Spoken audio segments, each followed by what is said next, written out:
kung isa ka sa mga natutuwa sa mga kwentong puno ng misteryo, katotohanan at hindi inaasahang mga paghahayag, ang channel na ito ay para sa iyo. Dito makikita mo ang mga kwento na mag-anyaya sa iyo na magmuni-muni ng malalim. Tulad ng iyong maririnig tungkol kay Caiphas at sa kanyang pagtatapat bago siya mamatay. Huwag kalimutang mag-subscribe upang hindi mo makaligtaan ang alinman sa aming mga kamangha-manghang kwento at i-activate ang kampana para laging magkaroon ng kamalayan sa bawat bagong paghahayag. Samahan kami sa paglalakbay na ito ng pagtuklas at mag-subscribe ngayon. Si Caiphas, ang mataas na saserdote na dating isa sa pinakamakapangyarihang mga tao sa Jerusalem, ay nakatayong mag-isa sa isang madilim na silid na sinasamahan lamang ng tunog ng kanyang paghihirap na paghinga. Ang paglipas ng mga taon ay nag-iwan ng marka sa kanya. Ang kanyang balat na ngayon ay kulubot at maputla ay nakaunat sa kanyang mga buto, at ang kanyang mga mata na dating matindi at puno ng awtoridad ay sumasalamin sa naipon na pagod ng isang buhay na minarkahan ng mahihirap na desisyon at malalim na mga lihim. Gayunpaman, ang pinaka-nag-aalala sa kanya ay ang kanyang isip na hindi makahanap ng kapayapaan. Ilang dekada na ang lumipas mula noong paglilitis sa taong iyon, ang Nazareno, na tinawag ang kanyang sarili na Jesus. Si Caiphas na siyang namuno sa konseho na nagbigay sa kanya sa mga Romano ay ikinulong ang anumang pag-uusap tungkol sa paglilitis na iyon. Ang kapalaran ni Jesus ay tinataka ng isang pampublikong pagpapako sa krus. Ngunit para kay Caiphas, ang mga alingawngaw ng mga araw na iyon ay hindi kailanman kumupas. Sa loob ng maraming taon, ang mataas na saserdote ay nagpapanatili ng isang mabato na katahimikan nang hindi ipinahayag sa sinuman ang mga kaisipang nagpahirap sa kanya mula noong nakamamatay na desisyong iyon. Ang buhay ni Caiphas pagkatapos ng kamatayan ni Jesus ay tila mapayapa sa ibabaw.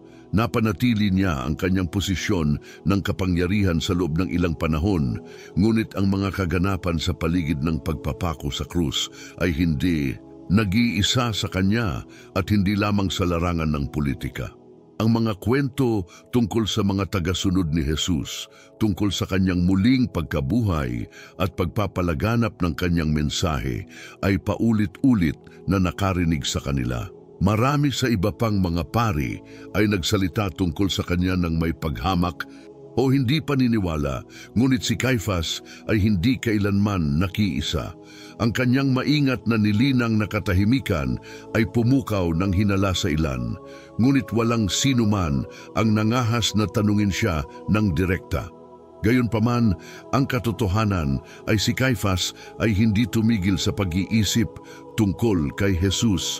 Mula noong araw na nakita niya siya sa harap ng Sanhedrin, may kung ano sa kanyang mga mata, sa kanyang boses, na nag-iwan ng hindi maalis na marka sa puso ng mataas na pari. Sa kaibuturan, alam ni Caiphas na may iba pang nangyari noong araw na iyon, isang bagay na hindi niya ipinagtapat sa sinuman. Ngayon, sa kanyang katandaan, ang bigat ng mga alaalang iyon ay lalong hindi mabata. Sa kanyang puso, may nagsisimula ng magbigay. Ang mabigat na pasanin ng mga lihim na pinananatiling tahimik niya sa loob ng maraming taon ay nagpapahirap sa kanya gabi-gabi. Minsan, sa kalagitnaan ng kanyang pagtulog, narinig niya ang tinig ni Jesus. Mahina ngunit matatag na nagtatanong sa kanya kung bakit niya siya hinatulan. Ang mga panaginip na iyon ang gumising sa kanya sa kalagitnaan ng gabi, pawisan at sa bilis ng tibok ng puso. Tama ba ang ginawa ko? Paulit-ulit niyang tanong sa sarili, bagamat laging hindi niya sinasagot. Walang ibang nakaintindi nito. Para sa iba, siya lang ang pari na nakagawa ng dapat niyang gawin. Ngunit sa kaibuturan, alam ni Caiphas na ang katotohanan ay mas masalimuot, mas nakakatakot. Habang tumatanda ang kanyang katawan, nagsimulang gumuho ang kanyang isip. Ngunit mayroong isang bagay na nanatiling buo, ang lihim na kanyang itinatago, isang nakakatakot na kaalaman na napagpasyahan niyang dalhin sa libingan, ngunit ngayon, sa takip-silim ng kanyang buhay, ay nagsisimula ng masira ang kanyang kaluluwa. Sa bawat araw na lumilipas, pakiramdam ni Caiphas ay nauubos na ang oras. Alam niya na malapit na ang kamatayan at kahit na siya ay isang taong makapangyarihan at kontrolado sa buong buhay niya, ngayon ay nakaramdam siya ng mahina at mahina. Ang katahimikan na matagal niyang itinatago ay naging isang bilangguan at si Caiphas ay nagsimulang maunawaan na hindi niya maaaring dalhin ang lihim na iyon sa libingan. Nalalapit na ang araw na kailangan na niyang basagin ang kanyang katahimikan at bagamat hindi niya alam kung paano o kailan, naramdaman niyang maya-maya ay may darating na naghahanap ng katotohanan, isang katotohanang itinago niya sa loob ng maraming taon. Ngunit iyon ay dapat dumating sa liwanag bago magwakas ang kanyang buhay. Ang unang hakbang tungo sa paghahayag ay nagsimula na sa loob niya, tulad ng isang lason na dahan-dahang sumisira sa kanya. Ngunit ang tanging lunas ay ang aminin ang tunay na nangyari noong araw na hinatulan niya si Jesus. Si Caiphas ay hindi nakatulog ng maayos sa loob ng ilang linggo. Ang palagian at napakatinding bangungot ay nag-iwan sa kanya ng pagod. Nang gabing iyon, isang malamig na hangin ang umihip sa mga siwang ng pinto at ang dilim ay tila mas makapal kaysa karaniwan. Maaga, siyang natulog, umaasa na sa wakas ay makapagpahinga na siya sa pagod, ngunit hindi nakatulog. Ang liwanag ng buwan ay halos hindi nagliliwanag sa silid na naglalagay ng mahabang anino sa mga dingding. Bigla siyang nakarinig ng mahinang kaluskos, parang may dahan-dahang naglalakad sa hallway. Akala niya ito ay ang kanyang isip na naglalaro sa kanya tulad ng maraming iba pang mga pagkakataon. Ngunit ang tunog ay nagpatuloy, papalapit ng papalapit, hanggang sa huminto ito sa mismong tapat ng kanyang pintuan. Dahan-dahang umupo si Caiphas, may panginginig na dumadaloy sa kanyang gulugod. May nagsabi sa kanya sa loob na hindi siya nag-iisa. Ang pintong naiwan niyang nakaawang ay bumukas ng mahina. Sa threshold, lumitaw ang isang figura na nababalot ng mga anino, ngunit ang presensya nito ay napakalinaw na hindi ko maiwasang maramdaman na para bang may marka ito ng isang bagay na lampas sa nakikita. Sino ka? Ang tanong ni Caiphas na may nanginginig na boses, sinusubukang maging makapangyarihan, ngunit ipinagkanulo ng kanyang katawan ang kanyang kahinaan. Ang figura ay dahan-dahang umakyat patungo sa kama nang walang sabi-sabi. Nang dumampi ang liwanag ng buwan sa kanyang mukha, nakita ni Caiphas ang kanyang mga tampok. Siya ay isang simpleng lalaki, may maiksing balbas at malalim ang tingin na para bang matusukin siya ng kanyang mga mata. Bakas sa kanyang mukha ang kalmado, ngunit ang kanyang mga mata ay kumikinang na may nakakagambalang intensidad na para bang may dala itong mga lihim na imposibleng mapansin. Kilala kita, sabi ni Caiphas, bagaman hindi niya matandaan kung saan niya siya nakita noon. May kung ano sa presensya ng lalaki na tila kakaibang pamilyar, ngunit hindi sa ordinaryong paraan. Para bang may nakikita siyang taong laging nandyan, naghihintay ng tamang pagkakataon para magpakita. Alam ko, sagot ng lalaki sa mahina at mahinahong boses, naparito ako para sa katotohanan. Bumilis ang tibok ng puso ni Caiphas nang marinig niya ang salitang katotohanan. Paano nalaman ng lalaking ito ang tinatago niya sa loob ng maraming taon? Pakiramdam niya ay nakulong siya, na para bang ang estranghero na ito ang huling hukom na hindi niya kayang pagsisinungalingan. Anong katotohanan ang hinahanap mo? Tanong ni Caiphas. Sinusubukang bumili ng oras. Bagamat sa kaibuturan ay alam niyang nasa loob na niya ang sagot. Tungkol kay Jesus ng Nazareth, tugon ng lalaki. nang hindi inaalis ang kanyang mga mata. Kinondena mo siya, ngunit hindi lang dahil sa iyong iniisip. May iba pa, isang bagay na iningatan mo sa lahat ng mga taon na ito. Oras na para magsalita ka. Pakiramdam ni Caiphas ay parang nakasarado ang kanyang lalamunan. Wala pang nakakausap sa kanya ng ganyan.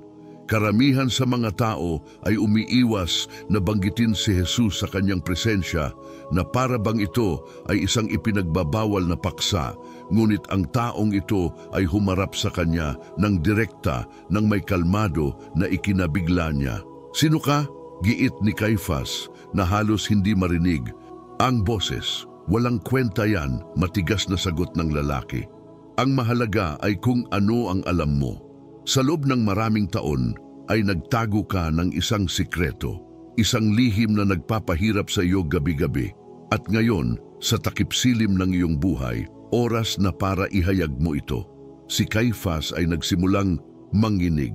Ang mga alaala ng paglilitis, ang hiyawan ng mga tao, ang mga tingin ng iba pang mga pari, at ang mga salita ni Jesus ay pumasok sa kanyang isipan na parang avalanche. Pero may iba, isang bagay na hindi pa niya naibahagi kahit sa mga taong malapit sa kanya, isang sikretong itinago niya kahit sa sarili niyang pamilya. Hindi ko kaya, bulong ni Caiphas.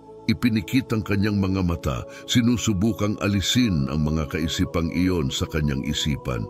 Oo, kaya mo, giit ng lalaki na lumapit, sapagkat wala ka ng mahabang panahon at ang kaalamang ito ay dapat na mahayag. Kung ano ang iyong nakita, kung ano ang iyong narinig, ay magbabago ng lahat. Binuksan ni Caiphas ang kanyang mga mata at nakita ang ekspresyon ng lalaki. Seryoso ngunit mahabagin, walang galit o panghuhusga sa mukha niya, malalim lang ang pangunawa. Noong panahon ng paglilitis, panimula ni Caiphas, ang kanyang boses ay basag sa damdamin at takot. May nangyari, bagay na hindi ko sinabi kahit kanino. Ito ay hindi lamang ang akusasyon o ang maling mga pahayag ng saksi. May isang sandali bago kumulo ang lahat, isang sandali na kami ni Jesus ay magkaharap. Umupo ang lalaki sa malapit na upuan, matiyagang naghihintay na magpatuloy si Caiphas.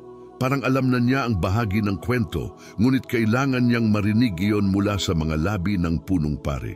Ang kanyang mga mata ay tumingin sa akin sa paraang hindi ko malilimutan, sabi ni Caiphas. Ang kanyang boses ay nanginginig. Parang nakita niya ako ng buo, parang alam niya lahat tungkol sa akin. Hindi puot ang naramdaman ko sa mga titig niya, mas malala pa, bagay na nagpakawala sa akin ng hininga. Iniyuko ng lalaki ang kanyang ulo, nakikinig sa bawat salita. Si Jesus ay nagsabi sa akin ng isang bagay na mas ikinatakot ko kaysa sa anumang banta na natanggap ko mula sa mga Romano o sa mga Pariseo. Sinabi niya sa akin ang tungkol sa mangyayari at kahit na hinatulan ko siya, napatigil siya at napatingin sa lalaking nasa harapan niya. Alam niyang hindi basta-basta ang bisitang ito. Alam niyang kahit papaano ay hindi nagkataon lang ang pagdating niya. Bumabalik ang mga anino ng nakaraan para angkinin ang matagal na niyang sinubukang pigilan. At ngayon naririto ako sa bingit ng kamatayan na hindi makakalimutan ang ipinahayag sa akin ni Jesus noong araw na iyon. Si Caiphas na may maputlang mukha at mabigat na paghinga ay nadama na ang bigat ng mga taon ng mga lihim ay dumudurog sa kanya. Alam kong dumating na ang oras para aminin ang matagal ko nang itinatago. Sa kanyang harapan, nanatiling tahimik ang lalaki. Tumirik ang kanyang mga mata, nakikinig sa bawat salita na parabang ito na ang huling piraso ng isang palaisipan na alam na niya. Si Jesus ay hindi katulad ng iba, patuloy ni Caiphas. Nanginginig ang boses. Sa pagsubok na iyon, nang inaasahan ng lahat na ipagtatanggol niya ang kanyang sarili o humingi ng awa, nanatili siyang tahimik. Ang kalmado, ang katahimikan na iyon ay nakakaligalig. Naramdaman ito ng lahat ng naroroon, ngunit walang nagsabi. para bang may alam siya na hindi maintindihan ng iba. Saglit na ipinikit ni Caiphas ang kanyang mga mata. Binalikan ang mga sandaling iyon na gumugulo sa kanya sa loob ng maraming taon. Nag-flashback sa kanyang isipan ang gabing iyon sa Sanhedrin, sa mga hiyawan ng mga saksi at mga maling akusasyon. Ngunit ang higit na ikinagulat niya ay ang maikling pakikipag-usap niya kay Jesus, isang pag-uusap na hindi narinig ng iba. Nang dinala ko siya sa konseho, sabi ni Caiphas, tinanong ko siya kung siya ba ang Mesiyas. Alam niyang hahatulan siya ng tanong na iyon. Kung sinabi niyang oo, magkakaroon tayo ng sagot na ibibigay sa mga Romano, pero tinignan niya ako ng diretso sa mata. Ang lalaking nasa harap ni Caiphas ay hindi kumukurap, maasikaso sa bawat detalye. Hindi sumagot si Jesus gaya ng inaasahan ng lahat, patuloy ng matandang mataas na saserdote. Sa halip na ipahayag ang kanyang sarili na hari o Mesiyas, tulad ng ibang mga huwad na propeta, sinabi lang niya, sinabi mo. Ang kanyang tugon ay hindi ang inaasahan ko, ngunit ang kanyang hitsura ang nagpatigil sa akin. Sa ilang segundong iyon, pakiramdam ko alam niya lahat ng mangyayari. Hindi lang sa gabing iyon, kundi sa kabila. Lalong lumalim ang hangin sa kwarto. Napansin ni Caiphas na ang kanyang tinig ay nagsisimula ng pumutok. Ngunit isang bagay sa loob niya ang nagpilit sa kanya na magpatuloy. Pakiramdam niya sa unang pagkakataon, palalayain siya ng katotohanan mula sa kulungan kung saan siya nagkulong. Pagkatapos ng sagot na iyon, akala ko ay tapos na ang lahat. Naibigay na lang natin siya kay Pilato at siya ay papatayin. Ngunit tinawag ako ni Jesus sa isang tabi nang ang iba ay hindi nakatingin. Sa pagkakataong iyon ay may sinabi siya sa akin na kinatatakutan ko hanggang ngayon. Walang sinabi ang bisita, ngunit naniningkit ang kanyang mga mata sa panibagong intensidad. Tila alam niya na kung ano ang darating ay magiging mahalagang bahagi ng pag-amin. Sinabi niya sa akin na ang gagawin natin sa gabing yon ay hindi lamang tatatak sa kanyang kapalaran, kundi sa atin, patuloy ni Caiphas. Sinabi niya na pagkatapos ng kanyang kamatayan, ang mundo ay magbabago sa mga paraan na hindi maisip ng sino man sa atin. Ngunit hindi ito banta. Hindi niya sinabing darating siya na may dalang espada o hahabulin ako ng mga tao niya. Sinabi niya ito nang may katiyakan na mas natakot sa akin kaysa sa anumang banta. Tumigil si Caiphas. Nanginginig ang mga kamay niya. Walang sabi-sabing pinagmamasdan siya ng lalaking nasa harapan niya, ngunit pinilit siyang magpatuloy ng presensya nito. Sinabi niya sa akin na sa loob ng 3 araw, lahat ng pinaniniwalaan ko ay mawawasak.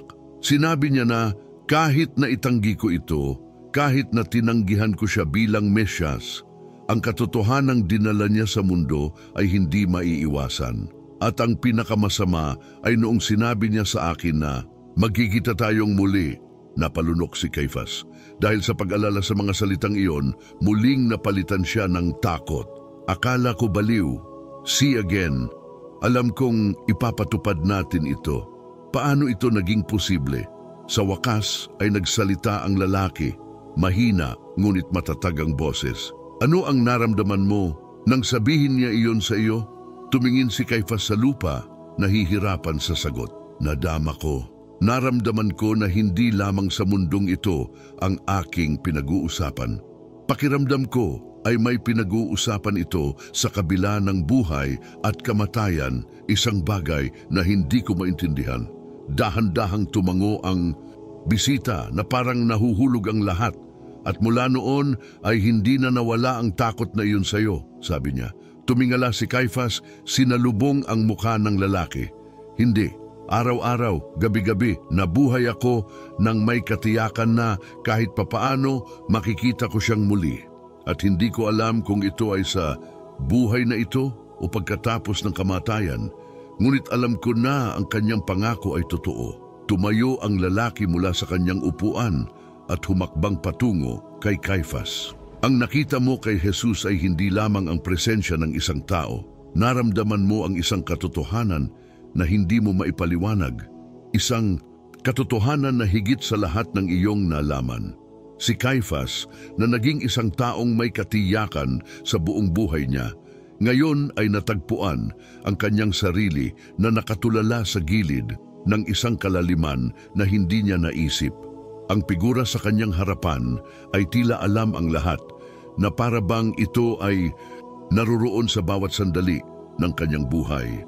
Ang ipinahayag sa iyo ni Jesus, ang sabi ng lalaki, ay ang tadhana ng mundo, at ikaw, Caiphas, ay naging tagapag-alaga ng katotohanang iyon. Isang katotohanang bumabagabag pa rin sa iyo dahil hindi mo pa lubos na naiintindihan ang ibig niyang sabihin. Bumagsak si Caiphas sa kama, pakiramdam na hindi na siya tinutugon ng kanyang katawan gaya ng dati. Ang mga salita ng lalaki ay umalingaw-ngaw sa kanyang isipan, habang ang mga alaala ng Nazareno ay patuloy na nagpapahirap sa kanya. Ang araw na iyon ay hindi isang simpleng babala. Ito ay isang bagay na mas malaki, isang bagay na nakatakdang baguhin ang lahat ng kanyang nalalaman. At gayon paman, may bahagi pa rin sa kanya ang natatakot sa mangyayari. Iba ang mga araw na sumunod sa paglilitis at pagpapako kay Jesus sa krus. Para bang alam ko sa kaibuturan ko na totoo ang sinabi ni Jesus. Damang-dama ang katahimikan sa silid. Si Caiphas ay hindi makatingin sa mata ng lalaki.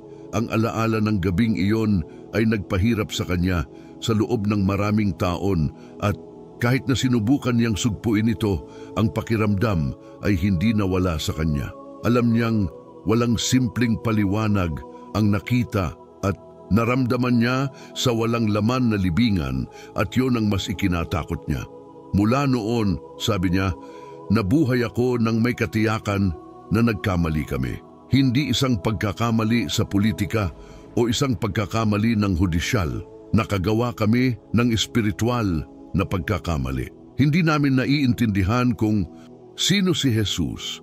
Talagang nakita ko siya bilang isang banta sa aming autoridad, bilang isang tao na nagpapanggap bilang Mesyas. Ngunit sa kaibuturan ng aking kaluluwa, alam kong higit pa iyon, na ang sinabi niya tungkol sa katotohanan, tungkol sa kaharian ng Diyos ay totoo. Bahagyang iniyuko ng bisita ang kanyang ulo, na para bang naabot na niya sa wakas ang puso ng pag-amin ni Caiphas. Pagkatapos ay sinabi niya sa mahinahong boses, naniniwala ka ba na si Jesus ang sinabi niyang siya? Huminga ng malalim si Caiphas. Naramdaman ng pagtibok ng kanyang puso sa kanyang dibdib. Hindi ko alam kung ano ang iisipin ko. Buong buhay ko ipinagtanggol ko ang mga batas, tradisyon, istruktura ng ating mga tao, at lahat ng iyon ay hinamon ni Jesus. Pero alam ko rin na simula nang mamatay siya, hindi na naging pareho ang mundo, at ang nakita ko nung gabing iyon ang walang laman na libingan. Ang tingin niya bago siya hinatulan. Lahat ng iyon ay sumasagi sa isip ko dahil alam kong may hindi tayo naiintindihan. Bahagyang ngumiti ang lalaki, ngunit hindi ito isang mapanuksong tawa, kundi isang nakakaunawa. Matagal mong dinadala ang bigat na ito, Caiphas. Alam mo ang katotohanan, ngunit ibinaon mo ito sa ilalim ng pagkakasala at takot. Ibinaba ni Caiphas ang kanyang tingin, tahimik na tumango. Alam niyang tama ang bisita. Sa loob ng maraming taon ay sinubukan niyang panatilihin ang kanyang posisyon, ang kanyang kapangyarihan, ang kanyang pananalig na tama ang kanyang ginawa. Ngunit sa kaibuturan niya noon pa man ay alam niyang mas malaki ang nakataya. At ngayon, sabi ng lalaki na lumalapit ng kaunti, panahon na para harapin mo ang katotohanang iyon. Dahil ang kaalamang ibinigay sa iyo ni Jesus noong gabing iyon, ang dapat mong ibahagi bago maging huli ang lahat. Tumingala si Caiphas, nakaramdam ng malamig na lamig sa kanyang katawan. Alam kong hindi basta-basta ang lalaking ito. Ang presensya niya ay parang paalala ng lahat ng iniwasan niya, at sa kaibuturan niya ay naunawaan niya na ang katotohanang itinatago niya ay dapat na mahayag bago magwakas ang kanyang buhay. Ang tunay na paghahayag ay darating pa at si Caifás sa unang pagkakataon ay nadama na handang harapin ito. Pakiramdam ni Caifás ay nakulong sa dagat ng magulong pag-iisip. Ang kanyang tingin ay nakatuon sa mga kumikislap na kandila sa silid. Ang bisita ay nanatiling tahimik, matiyagang naghihintay para kay Caifás na magpatuloy, batid na ang tunay na pagtatapat ay hindi paganap na nabubunyag. Para bang isang di nakikitang hadlang ang naglalaman ng pinakamabibigat na salita na itinago ni Caifás sa loob ng maraming taon, ngunit ang oras upang harapin sila ay nalalapit na. Pagkatapos ng gabing iyon sa walang laman na libingan, bumalik ako sa Sanhedrin at hindi nagsalita ng isang salita tungkol sa aking nakita. Nagsimulang magkwento si Caifás sa isang seryosong tono na minarkahan ng pagkahapo. Alam ko na kung ipagtatapat ko ang aking naramdaman, kung ano ang aking nakita, ito ang aking magiging kapahamakan. Paano ko maipapaliwanag sa mga pari, sa mga Pariseo, na ang lahat ng nagawa natin ay maaaring isang malaking pagkakamali? Hinatulan namin ng isang tao ng kalapastanganan, ngunit ang kanyang libingan ay walang laman.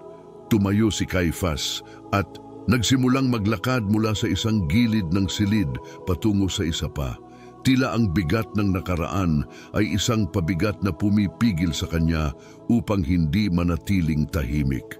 Sa una, ang mga alingaw-ngaw ng muling pagkabuhay ay kumakalat lamang sa kanyang mga tagasunod, ngunit nang maglaon maging ang mga Romano ay nagsimulang magtaka kung ano ang nangyari. Ang mga guwardiya na binayaran namin para bantayan ang puntod ay nagsimulang magkwento ng mga kakaibang kwento. Nagsalita sila tungkol sa mga anghel, tungkol sa isang supernatural na puwersa na nagpakilos sa bato. Natatakot ako sa maaaring mangyari kung ang mga kwentong iyon ay umabot sa pandinig ng mga awtoridad. Inihilig ng bisita ang kanyang ulo na para bang gusto niyang anyayahan si Caifás na lumalim pa.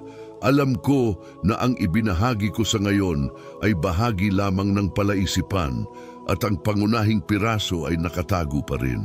Tumigil si Caifás at tiningnan siya ng diretso sa mga mata. Mas mahina ang boses niya, parang may isisiwalat na hindi niya nasabi ng malakas. Hindi ko sinabi kanino man ang tunay kong nakita sa loob ng libingan ng gabing iyon. Nagtaas ng kilay ang bisita na iintriga. Ano ang nakita mo? Huminga ng malalim si Caifás na parabang kailangan niyang mag-ipon ng lakas ng loob na sabihin ang mga salitang nagpahirap sa kanya sa mahabang panahon. Nang ipaalam sa akin ng mga bantay na ang bato ay nalipat, pumasok akong mag-isa sa libingan, samantalang sila ay nanatili sa labas na natatakot. Walang laman ng libingan, oo, ngunit hindi ganap. Sa lupa, sa tabi ng lugar kung saan dapat naroroon ang katawan ni Jesus, may iba pa. Pinagmasdan siyang mabuti ng bisita, halos hindi kumukurap. May isang balumbon, patuloy ni Caifás. Noong una ay akala ko ito ay isang uri ng panluloko, isang bagay na iniwan ng kanyang mga tagasunod doon upang lalo kaming malito. Ngunit nang buksan ko ito, napagtanto ko na hindi ito mensahe mula sa kanyang mga alagad. Ito ay isang bagay na mas matanda, isang bagay na hindi maaaring sa mundong ito. Ang silid ay tila lumamig na parang ang mismong kapaligiran ay intensyonado sa mga salita ni Caifás. Ang balumbon na nakita ko sa loob ng libingan ni Jesus ay naglalaman ng isang teksto na hindi isinulat ng mga kamay ng tao o hindi bababa sa iyon ang pinaniwalaan ni Caifás sa paglipas ng panahon. Ang teksto ay wala sa anumang wikang alam ko, ngunit habang binabasa ko ito ay naunawaan ko ang kahulugan nito, na para bang ang mga salita ay direktang itinala sa aking isipan. Sinabi niya ang isang bagay na hindi ko malilimutan. Siya na mananakop sa kamatayan ay nagdadala ng walang hanggang katotohanan kasama niya, at ang mga tumatanggi dito ay magdadala ng kanyang anino hanggang sa katapusan ng panahon. Ang bisita ay nanatiling tahimik, ngunit ang kanyang mga mata ay nagniningning na may panibagong interes. Sa tingin mo, para sa iyo ang mensaheng iyon? Tanong niya sa malambing na boses, ngunit puno ng kahulugan. Dahan-dahang tumango si Caifás. Hindi ko alam kung bakit, ngunit mula sa sandaling iyon ay naramdaman ko na ang babalang iyon ay para sa akin, para sa ating lahat na lumahok sa kanyang paglilitis. Kinondena namin ito, tinanggihan namin ito, at ngayon ay kumbinsido ako na ang kaalaman na nakuha ko noong panahong iyon ay isang parusa. Isang bagay na dapat kong dalhin hanggang sa aking huling hininga. Hindi inalis ng bisita ang tingin kay Caifás. Alam niya na ito ang napakahalagang punto ng kwento, ang kaalaman na nakatago hindi lamang sa mundo, kundi maging sa sariling mga tagasunod ni Jesus. Ang balumbon na iyon, yung pagpapatuloy ni Caifás, ay nagpakita sa akin ng isang katotohanan na natatakot kong tanggapin, na si Jesus ay hindi lamang isang propeta o isang guro. Ito ay higit pa. Ito ay ang pagpapakita ng isang bagay na lumalampas sa ating pangunawa ng tao, isang bagay na hindi ko dapat itinanggi. At gayon, ang paman, sabi ng bisita, hinatulan mo siya. Saglit na napapikit si Caifás, huminga ng malalim.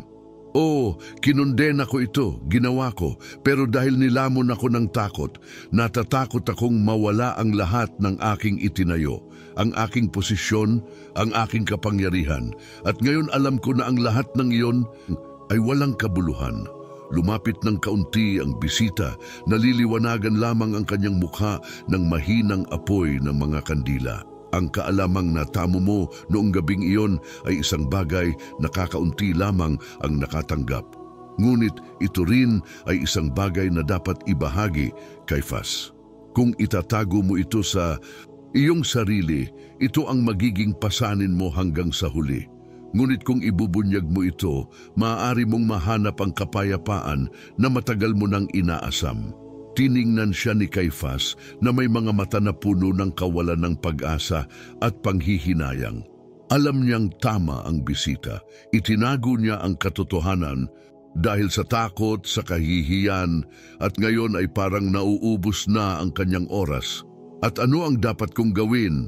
Halos desperado niyang tanong. Pinaghalong habag at kabigatan ng tingin sa kanya ng bisita. Dapat mong sabihin sa mundo kung ano ang iyong nakita, kung ano ang iyong nabasa sa balumbon na iyon dahil ang katotohanan ay hindi maililibing magpakailanman.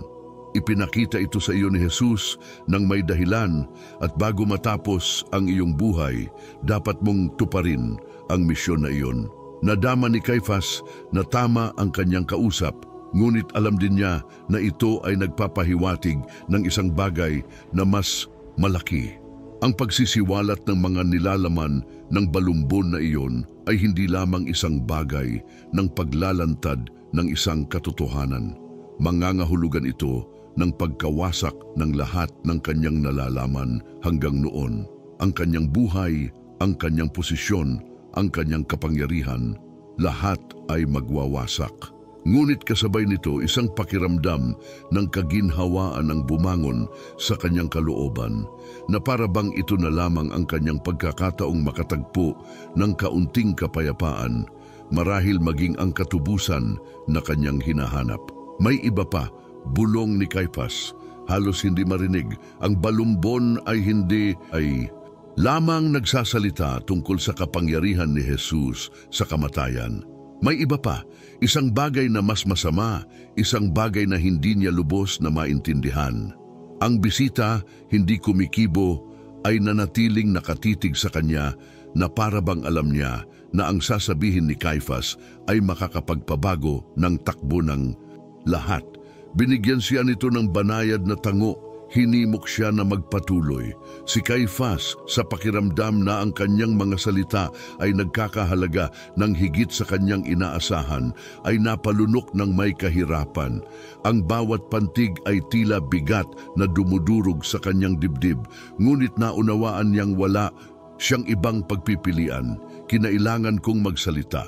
Ang balumbon ay nagsasalita tungkol sa isang digmaan, patuloy ni Caiphas. Ang kanyang boses ay mas matatag na ngayon. Isang digmaan na hindi kabilang sa mundong ito, isang digmaan na ipinaglalaban sa pagitan ng mga puwersang namamahala sa mismong paglikha. Sinabi nito na ang mga sumasalungat sa liwanag ay lalamunin ng kadiliman at ang mga tumatanggi sa isa na nanaig sa kamatayan ay mamarkahan magpakailanman na nakatakdang hilahin ang anino na iyon sa kanilang kaluluwa sa buong kawalang hanggan. Ang katahimikan na sumunod sa kanyang mga salita ay makapal, mabigat, na tila ang silid mismo ang humigop ng bigat ng pag-amin. Ang bisita na hanggang noon ay nanatiling hindi kumikibo, ngayon ay tila naunawaan ang laki ng sinabi ni Caiphas. Damang-dama ang tensyon sa hangin. Panay ang katahimikan sa silid, nabasag lamang ng paminsan-minsang kaluskos ng apoy ng kandila. Huminga ng malalim si Caiphas. Alam niyang isisiwalat niya ang isang bagay na hindi dapat kailanman binibigkas ng malakas. Malinaw ang mensahe, patuloy niya, mas matatag ang boses.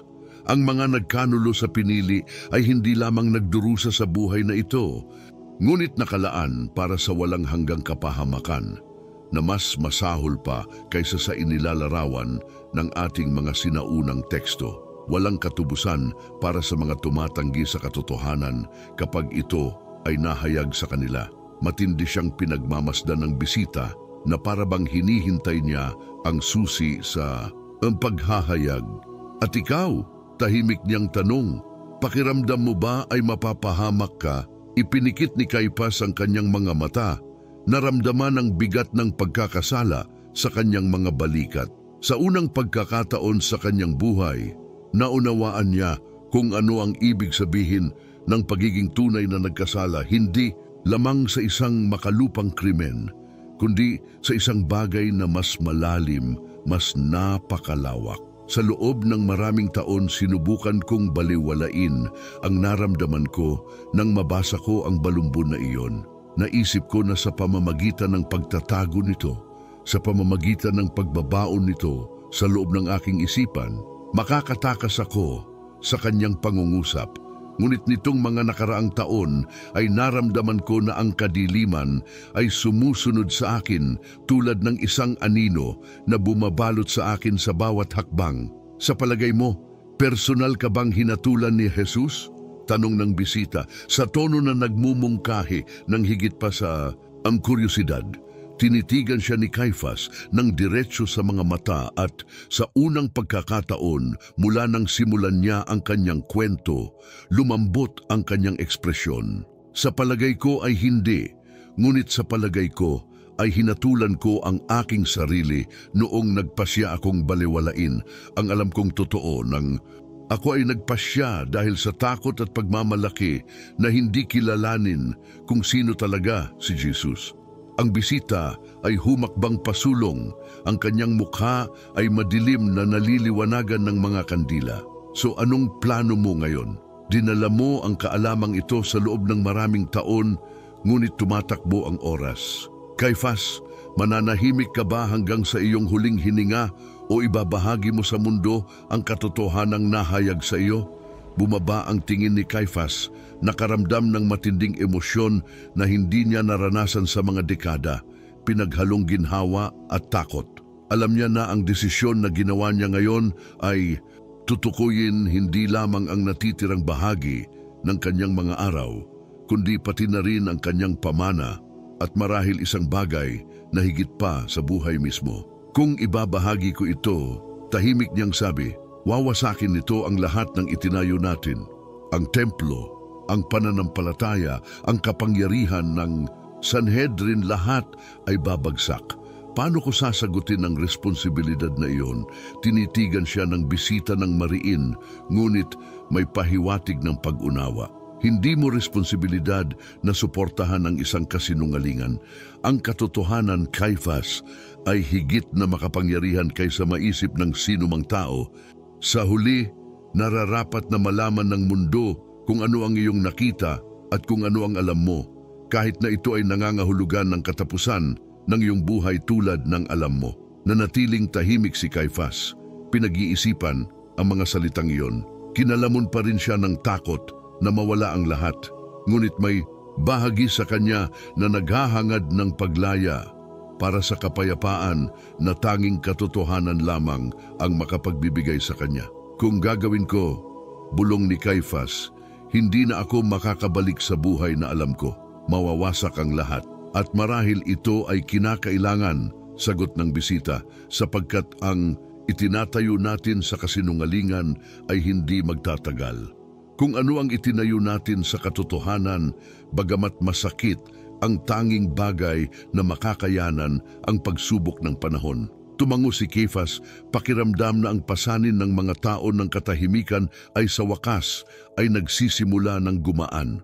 Alam kong hindi magiging madali ang dapat kong gawin, ngunit alam ko rin na wala akong ibang pagpipilian. Dumating ang oras upang harapin ang katotohanan, harapin ang kanyang sariling kapalaran. Ang dilim na kinatatakutan niya ng sobra ay hindi na parang nakakatakot. Ngayon, sa kaalaman kung ano ang dapat niyang gawin, nadama niya na ang isang maliit na liwanag ay nagsisimula nang pumasok sa kanyang naghihirap na kaluluwa. Sa isang huling sulyap sa bisita, bumulong si Caifás. Handa akong ipagtapat ang lahat. Ang gabi ay pumasok sa pinakamadilim nitong yugto nang si Caifás ay nagpasya na ang oras ay dumating na. Ang bigat ng kanyang pag-amin ay pumipintig pa rin sa kanyang isipan, ngunit ngayon ay may kaliwanagan sa kanyang puso na ilang taon na niyang hindi naramdaman. Nahihirapan siyang bumangon mula sa kanyang upuan. Nanginginig ang kanyang mga binti at nanghihina sa edad, ngunit matatag sa determinasyon na nagtulak sa kanya. Nanatiling tahimik ang bisita, matiyagang pinagmamasdan ang bawat galaw na parabang alam na niya ang susunod na mangyayari. Lumapit si Caifás sa isang maliit na dibdib na nakatago sa sulok ng silid. Ang nanginginig niyang mga kamay ay itinaas ang takip, inihayag ang isang maalikabok na lumang pergamino na nakabalot sa isang sinulid na tela. Ito ay ang parehong balumbon na natagpuan niya sa lahat ng mga taon na ang nakalilipas. Ang isa na nagtatak sa kanyang kapalaran at sa kanyang kahihiyan. Alam niya na sa pamamagitan ng pagdadala nito sa liwanag, sa pagbubunyag nito, babaguhin niya hindi lamang ang kanyang buhay, kundi ang takbo ng kasaysayan ng Jerusalem. Kinuha niya ang balumbon at humarap sa bisita na ngayon ay tila mas kahanga-hanga kaysa dati, isang figura na nagniningning ng liwanag at anino. Ito ang kaalaman na aking itinago, sabi ni Caifás, puno ng magkahalong takot at pagbibitiw ang kanyang boses. Ito ang katotohanan na nagpahirap sa akin sa loob ng maraming taon, ang katotohanang maaaring magbago ng kapalaran ng lahat. Tumango ang bisita. Kung gayon ay handa ka ng palayain ang iyong pasanin at ihatid ang katotohanang ito sa mundo. Hinawakan ni Caifás ang balumbon sa kanyang mga kamay, dinadama ang bigat nito kapwa sa pisikal at espiritual.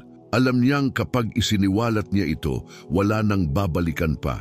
Mabubunyag ang mga sikretong iningatan niya ng matagal at hahatulan siya ng mundo sa kanyang mga aksyon. Gayunpaman, noong panahong iyon, hindi natakot si Caifás sa paghatol ng mga tao. Ang kinatatakutan niya ay ang paghatol ng Diyos na kanyang ipinagkanulo sa pamamagitan ng pagtanggi kay Jesus, na ngayon ay kinikilala na niya bilang Mesyas. Sa isang malalim na paghinga, binuklat niya ang pergamino at nagsimulang magbasa ng malakas. Ang mga salita ay sinaunang panahon na isinulat sa isang sagradong wika na tanging ang pinakamapag-aral na mataas na saserdote at iskolar ang makakaunawa. Ito ay isang ulat ng kapangyarihang ipinakita ni Jesus, ang kanyang kakayahang lupigin ang kamatayan at ang pangako ng isang bagong panahon na darating.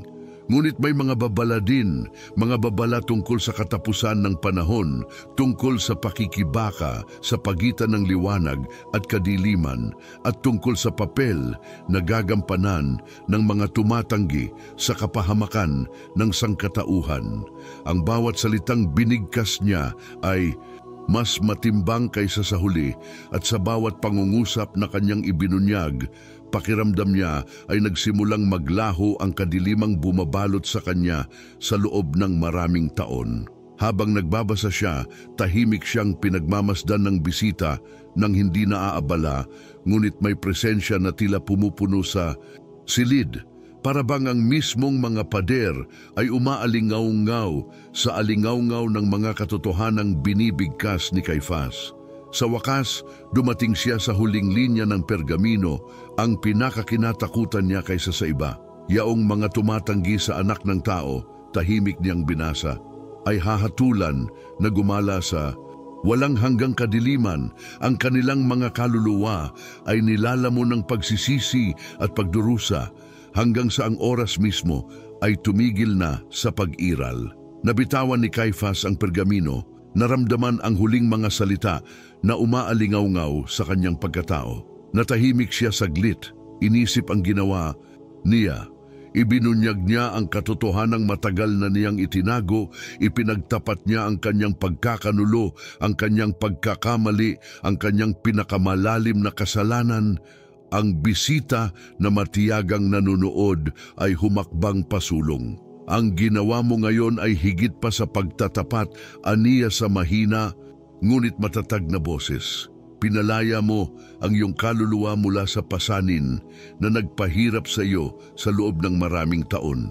Ngunit naglabas ka rin ng katotohanan na dapat harapin ng mundo. Ang susunod na mangyayari ay wala sa iyong mga kamay, ngunit alam mong nagawa mo na ang unang hakbang patungo sa pagtubos. Hindi makapaniwalang tumingin sa kanya si Caifás. Pagtubos? Tanong niya, mahina ang boses. Pagkatapos ng lahat ng ginawa ko, may pag-asa pa ba ako? Ang bisita ay tumingin sa kanya na may habag na tila walang katapusan. Ang pagtubos ay wala sa iyong ginawa, ngunit sa kung ano ang pinili mong gawin ngayon.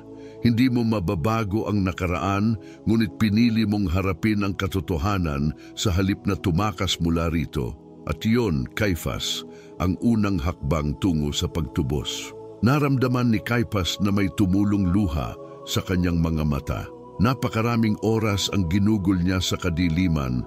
Napakaraming oras na tumatakbo mula sa alam niyang tama.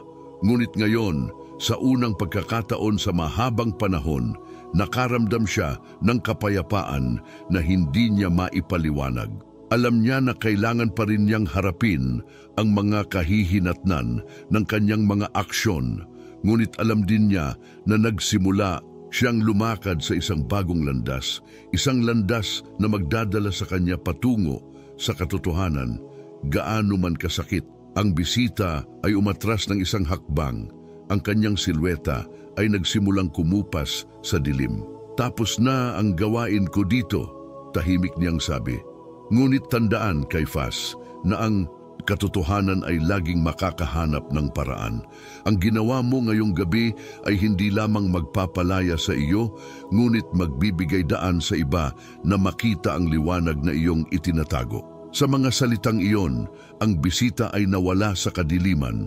Naiwan si Caifás na mag-isa sa silid na may balumbon sa kanyang paanan at isang pakiramdam ng kaginhawahan sa kanyang puso. Alam ng mataas na saserdote na ang kanyang buhay ay hindi magiging pareho, ngunit alam din niya na sa wakas ay nagawa na niya ang tama. Binasag niya ang katahimikan, ibinunyag niya ang nakakakilabot na kaalamang matagal na niyang itinago.